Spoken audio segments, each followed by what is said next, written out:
차 최고위원회 제9차 최고위원 중진위원 연석회의를 개최합니다. 어제 새벽 제주도 차귀도 인근 해상에서 갈치를 잡던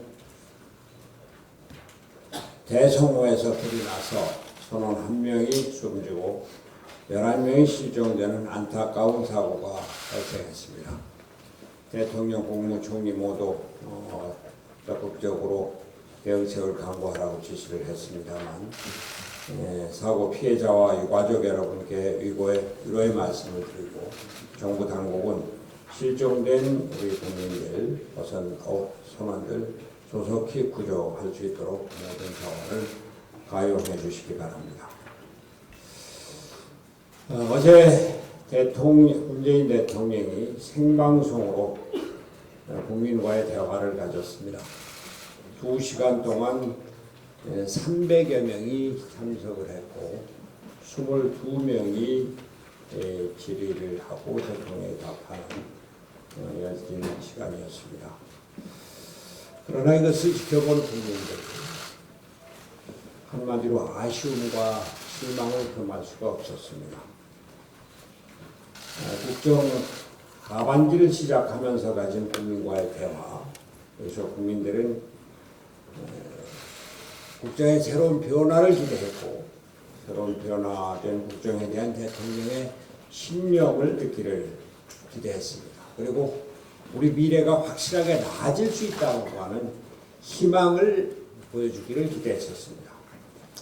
그러나 질의는 산만했고 대답은 제대로 없었습니다.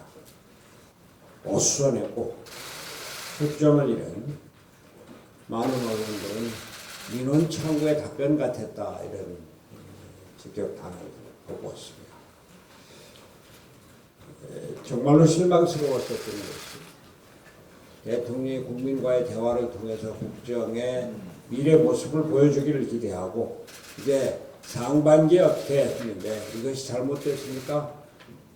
국민들에게 이렇게 해나가겠다고 하는 비전을 보여줄 것을 기대했었는데 실망만 안겨주었습니다.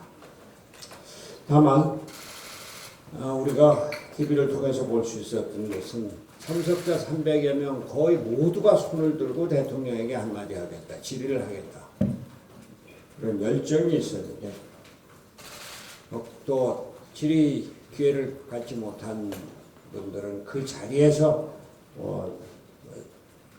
소리치듯이 하고 이런 것들이 보였었습니다만 이걸 대통령이 제대로 보셨어야 할 겁니다. 국민들의 소망, 국민들의 원성이 얼마나 크고 높은지 대통령은 국민들의 생생한 목소리를 제대로 들을 수 있어야 될 것 같습니다. 그리고 대통령은 이들에게 국민들에게 제대로 답했어야 합니다.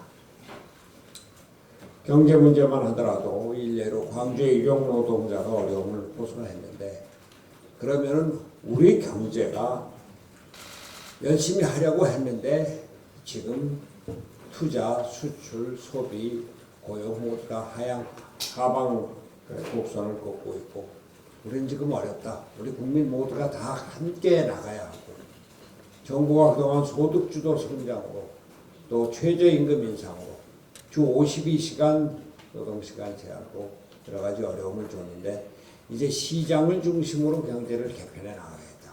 기업 활성화를 위해서 노력하겠다. 예산과 재정으로 뭘 하겠다고 하는 건 이제 잘못된 것을 느끼고 새롭게 우리 시장을 활성화시키고 기업이 활력을 찾을 수 있도록 정부를 돕겠다. 이런 새로운 방향을 제시했어야 하는데 그런 것이 전혀 없었습니다.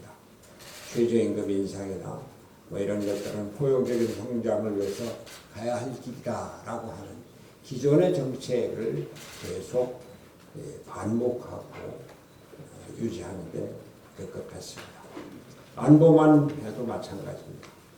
안보에 대해서 우리 국민 모두가 안보 위기, 불안을 느끼고 있는데 이런 데 대해서 좀 제대로 인식을 하고 한미 관계, 한일 관계, 한중 관계 현실을 진솔하게 설명을 했어야 할 것입니다. 그리고 남북 관계에 대해서도 솔직하게 인정할 것은 인정했어야 할 것입니다. 우리나라가 국제적인 사회 속에서 살고 있는데 국제관계에 대한 대통령의 비전 한마디도 없었습니다. 지소미아에 관해서도 기존 입장, 일본을 비판하고 일본이 원인을 제공했다. 그러한 원칙만을 계속하고 대안을 전혀 얘기하지 않았습니다. 일본이 바뀌어야 된다 이 얘기만 했습니다. 그리고 지소미아는 실제 한일 관계에서만 나오는 것이 아니라 미국과의 관계에서 더 중요한데 미국의 입장, 미국이 반대하는 입장에 대한 설명이 없었고 여기에 대한 대책이 전혀 없었습니다. 동북아 질서가 한미동맹 그리고 한미일의 안보협력 체계 속에서 유지가 되는 이런 글로벌한 시각을 국민들에게 좀 제대로 보여주었어야 할 것입니다. 남북관계만 해도 그렇습니다. 대통령은 2017년 우리나라에 있었던 전쟁의 위기를 생각해봐라. 지금은 전쟁의 위험이 없지 않느냐. 그러면서 잘했다. 남북관계 잘 된다. 이런 자신감만을 얘기를 하고 3차 북미 정상회담이 열리는 남북관계도 잘 될 것이다. 이렇게 얘기를 했는데 과연 국민들에게 남북관계가 잘 되고 있다. 남북 평화가 잘 진전되고 있다. 남북의 안보관계에 이제 우리 안심할 수 있다. 이런 생각을 국민들이 갖고 있겠느냐 하는 겁니다.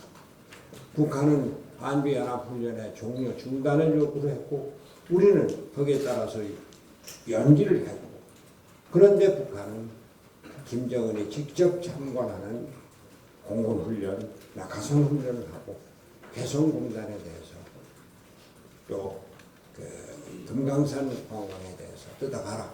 대화는 안 하겠다.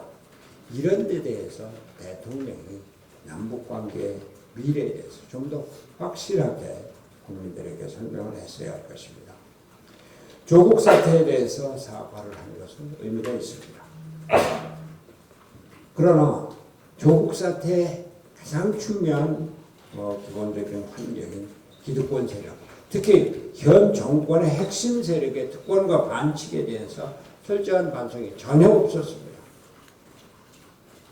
검찰의 특권, 검찰 개혁에 대해서 공수처 설치에 대해서만 얘기를 하고 있는데 우리 국민들이 납득하고 또 설득할 수 있는 이런 얘기가 있었어야 할 것입니다. 대통령은 국민 분열의 현실을 제대로 인식하고 진영 간 갈등이라는 것을 제대로 인식하면서 국민 통합의 길을 이렇게 나가겠다고 제시를 했어야 할 것입니다. 다시 말해서 국민 통합은 이와 같은 보여주기식 쇼로는 안 되는 것입니다. 국민과 직접 만나서 이야기를 듣고 국민의 생활 이야기를 통해서 국정 전반의 과제를 인식하는 것은 중요합니다. 그러나 대통령의 국가 비전, 정책을 제대로 들을 수 있는 기회로 만들어야 국민과의 대화가 의미가 있는 것입니다. 다시 말씀드립니다만 이러한 우리 국민 분열과 또 국정의 난맥성, 국난의 위기 이런 것은 전체적으로 우리 정치 제도가 잘못되어 있다. 그것을 바꿔야 된다고 하는 인식에서부터 출발을 하고 선거 제도를 바꾸고 권력 구조를 바꾸고 이를 위한 개헌을 준비하는 그렇게 해서 우리나라 정치의 커다란 문제인 양진영의 극한 대결을 지향하고 통합의 정치를 열어나가는 이런 데 대한 대통령의 비전을 앞으로 보여주실 것을 기대합니다. 이상입니다.